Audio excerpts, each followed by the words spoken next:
তো আজকে বানিয়েছিলাম রুয়াবজা ছাড়াই মোহব্বত কা শরবত। যাদের ঘরে রুয়াবজা নেই তারা কি আর মোহব্বত কা শরবত বানাবে না?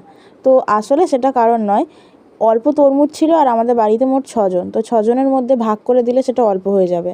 তো তাই ভাবলাম এই শরবতটা বানানো যাক। দুধটাকে প্রথমে গরম করে নিয়েছি, নিয়ে ভালো করে তার মধ্যে এবার ওটাকে প্রথমে দুধটাকে ঠান্ডা করে নিয়েছি, নিয়ে বাতাসা দিয়ে দিয়েছি যাতে দুধটা একটু মিষ্টি হয়। আর এখানে তরমুজগুলোকেও দিয়ে দিয়েছি, দিয়ে ভালো করে দুধের সঙ্গে মিশিয়ে নিতে হবে। তবে হ্যাঁ, বোনকে বলেছিলাম যে দানাগুলো ভালো করে বেছে দিবি, কিন্তু বোন এগুলোকে করেনি। তো তাই ওইটা শুদ্ধই দুধের মধ্যে দিয়ে দিয়েছি তরমুজটা। আর এখানে সবাইকে দিতে দিতে শেষ হয়ে গিয়েছিল প্রায়, তো তাই এই ভিডিওটা আর করা হয়নি, ভুলে গিয়েছিলাম। তো এইটুকুই তাই ওই জন্য উঠেছে। এমনিতে ভালো হয়েছিল, তোমরা যদি বানাতে চাও বানাতে পারো। যাদের ঘরে রুয়াবজা নেই তারাও এইভাবে মোহব্বত কা শরবত যদি বানাও তো বানাবে। হ্যাঁ, কিন্তু একটু দুধের মধ্যে চিনি বা বাতাসা দেবে, না হলে দুধটা ঠিক মিষ্টি হবে না। যদি তরমুজটা অনেকটা থাকে তাহলে ঠিক আছে। তো এভাবে তোমরা বানাও।